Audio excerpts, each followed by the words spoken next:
Vamos falar de linguagem visual. A gente está continuando com esse tema. Na verdade, falamos disso quando a gente começa a falar de cor, né? A gente já começa a falar dessa linguagem visual, né? O que o visual traz para a gente em termos de comunicação. E hoje e amanhã a gente vai falar sobre ponto, linha e forma. Essas três características que nos ajudam, né, a compor e a criar imagens muito mais conectadas com o que a gente quer passar enquanto artista. Bom, para isso eu vou começar falando do ponto, aquele que inicia tudo, né? A partir dele é que a gente vai estudar os outros conceitos. Falando dele, né, a gente entende que é a unidade de comunicação visual mais simples, a mais irredutível. Se a gente olhar aí, né, um pontinho é onde começa tudo, né? É o elemento que é o mais forte dentro de uma composição dessa matéria. Ele mais simples, né, é o que reduz melhor esse elemento, todos reduzidos ao ponto. Pode indicar também, né, uma parada ou fim definitivo. Por exemplo, não e ponto final. Né? Fica muito claro o ponto final é uma parada, é uma pausa obrigatória. Indica também uma posição no espaço. Nesse caso nosso está deslocado, né? Fiz intencionalmente, desloquei do centro para representar, né, esse conceito de que também é uma coordenada no espaço, né? Também é um GPS dentro de um ponto específico. Qualquer ponto, né, tem um grande poder de atração visual sobre o olho. Querendo dizer com isso é que qualquer ponto impresso numa folha, independente de onde ele está, se ele estiver isolado, ele vai chamar muita atenção dentro de uma imagem. Aqui, por exemplo, por mais que a gente tenha um quadrado grande e um triângulo na mesma proporção, o nosso olhar ele é levado automaticamente, né, para esse ponto preto do canto inferior e superior dessa figura geométrica.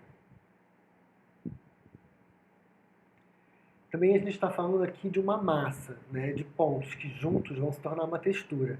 Então, quando a gente tem vários pontinhos juntos, a gente começa a criar uma espécie de textura, muito parecida com o que tem no computador, e eu vou falar disso daqui a pouquinho, um pouco mais na frente. Juntapostos, né, eles pontos conseguem criar uma ilusão de tom ou até mesmo de cor. Como no exemplo agora. A gente tem essa paisagem, né, de o sol, a montanha, podemos dizer que possivelmente um rio ou um descampado, né? Um lugar um pouco mais aberto através desses pontos mais espaçados. E até uma questão de movimento também, dá para sentir um pouco o clima, né? A brisa, enfim, o calor até da imagem. Dentro do processo de impressão, né, quando a gente está falando aí de impressão, estou falando então de cores CMYK, só para relembrar o conteúdo que a gente viu já sobre cores. Estou falando de um tom contínuo, né, em foto ou até em ilustração também. Vai se basear nesse princípio de tamanho de ponto, em tamanhos diferentes, né, para criar esses efeitos de claro e escuro, maior ou menor, e até essa ideia de texturas e cores.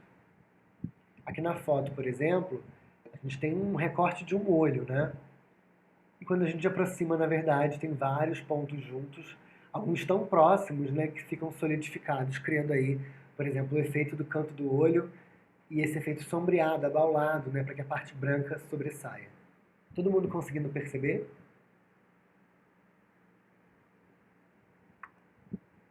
Você percebe que o ponto ele dá início a tudo? Nesse caso, um a um aqui foi responsável por criar essa composição no final. Eu acho que é a forma que a gente tem, né, a primeira. Se a gente pegar também o exemplo de uma foto, né, uma impressão de uma revista, por exemplo, der um super zoom, a gente vai ver que também tem esse jogo de pontos através das cores. E se a gente aproximar mais ainda, exatamente, Thaisa, esse efeito de pixel. Não é exatamente pixel nesse caso, tá?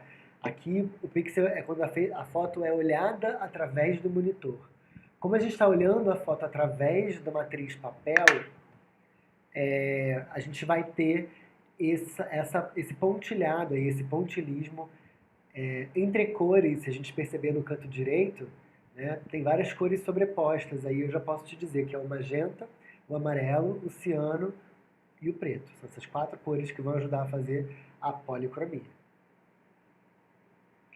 E aí, pegando o gancho da Thaisa, É justamente isso. Quando a gente está falando de imagem digital, elas também são formadas por pontos, né? Mas esses pontos são conhecidos como pixels, que é a menor parte dentro de um arquivo digital.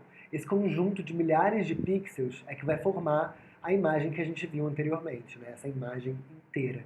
Então, o pixel seria a menor parte de uma imagem digital, né? Como o ponto é a menor parte de uma imagem impressa. E a gente pode entender o pixel como um ponto, né? Estou dando aí um super zoom no site da Wikipédia para vocês verem como a gente projeta, né, no monitor. E aí, aqui a gente está falando de monitor, então é cor-luz, né? RGB, Red, Green e Blue. Né? Vermelho, verde e azul.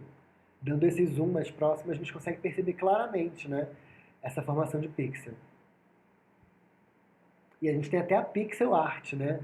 Entrando aí num movimento tão conectado com os dias de hoje, né, esse geek, universo geek, a pixel art faz todo sentido. Ela é um avanço, né, de um outro movimento artístico que eu quero saber quem pode dizer nos comentários.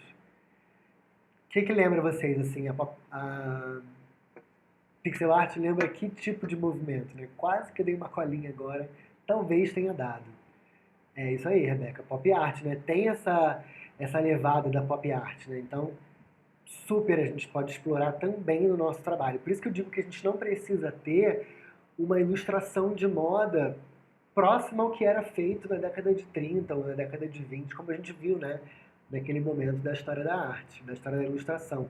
A gente pode muito bem trazer uma ilustração de moda totalmente autoral, conectada com essa arte mais a ver com o século XXI. Por que não? Bom, continuando, né, com esse conhecimento sobre o ponto, a capacidade única que uma série de pontos tem de conduzir o olhar é intensificada através da proximidade dos pontos. Acabei de ver que o Vini está aqui, ele fez a aula de estamparia. A gente viu a Gestalt lá, né, Vini? Você vai reconhecer agora essa imagem. Quando a gente tem um ponto muito próximo do outro, o nosso olhar tende a condensar, né, essa imagem e aproximar aí, criando visualmente uma outra imagem, uma segunda imagem. Em sequência, né, esses pontos vão se ligar, sendo capazes então de direcionar o nosso olhar. É o que a Gestalt vai chamar de continuidade. Então a Gestalt chama essa ação que o nosso olho faz através dessa imagem de continuidade. Um outro exemplo aqui, a gente está, na verdade, a imagem criada é a imagem da esquerda, onde as esferas estão espaçadas, mas o nosso olhar automaticamente projeta, né, esse caminho, criando aí uma unidade na forma, trazendo essa continuidade para o nosso olhar. Então, como é que está indo por aí agora? Espero que bem, espero que esteja fluindo esse entendimento sobre o ponto e vou te convidar para a primeira parada da jornada de hoje. Vamos fazer 2 paradas para que a gente possa ter bastante tempo para desenvolver as atividades e amanhã a gente continua com esse mesmo conteúdo falando sobre a parte final e aí trazendo mais 2 atividades. Uma que você já viu no PDF e uma outra que é surpresa, para fechar nossa sexta-feira. Bom, espero também que você esteja adiantando o teu portfólio, juntando todos esses trabalhos, né? Não se esqueça que na segunda-feira a gente vai se encontrar para aquele bate-papo bacana, aberto, para a gente trocar aí esse caminho que você tem feito. O que vai ser a atividade então, sem mais delongas, né? Não sei se você lembra, a gente falou um pouco sobre o expressionismo em termos de história da arte. E antes do expressionismo aconteceu um movimento muito importante, que foi o impressionismo, né? A gente tem o Monet como exemplo desse movimento. E dentro desse movimento, a gente teve o pontilhismo, que criava, né, através do efeito de ponto a ponto, texturas, cores, volumes, sombras, toda essa imagem complexa que você está vendo aqui do Paul Signac. Bom, como fazer, né, o pontilhismo? Durante todo o processo, tenha muita atenção, pois todos os pontos não podem estar muito juntos para não se tornarem traços. Quando a gente aproxima, a não ser que você queira deixar aquela parte mais escura, ideal é que você tenha aí um espaçamento, uma margem de segurança entre pontos, né? É preciso deixar esse pequeno espaço entre eles. Quero saber se você já fez pontilhismo, se você conhece essa técnica. Coloca aqui para mim no chat. E não se esqueça, né, que quanto mais fino, mais preciso for esse ponto, mais fácil você vai trazer realismo para a arte que você vai criar. Então eu vou te dar bastante tempo para você executar essa primeira parte e vou te trazer essa dica aí de atividade. Bom, o primeiro exercício para começar, antes de chegar nessa flor aí dessa mandala, ideal que você comece com uma forma geométrica simples, por exemplo, uma esfera ou um quadrado. Caso você queira treinar um pouco antes de fazer, você vai pegar um papel, no caso, se for uma esfera, você vai pegar um compasso ou qualquer outra superfície redonda que você queira criar como molde. Depois disso, você vai fazer a esfera, pegar esse círculo, né, e vai começar a pontilhar para treinar esse sombreamento. É legal também que você escolha o centro, né, da imagem que você quer iluminar, percebendo como você vai identificar, né, a dificuldade das possíveis falhas nesse primeiro exercício. Se foi difícil fazer o ponto, se foi difícil fazer a sombra, né, trazer a luz e sombra para aquele efeito, ou até mesmo desenhar a própria forma, né?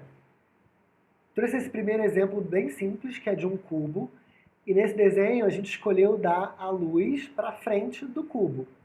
Percebem como a gente tem uma imagem de luz projetada?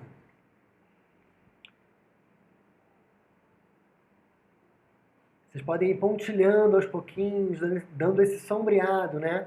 Percebam que na última, né, na quarta da direita, a gente tem aí quase realmente um ponto grudado com o outro, né? Dando bem essa ideia de profundidade de sombra que a gente quis passar.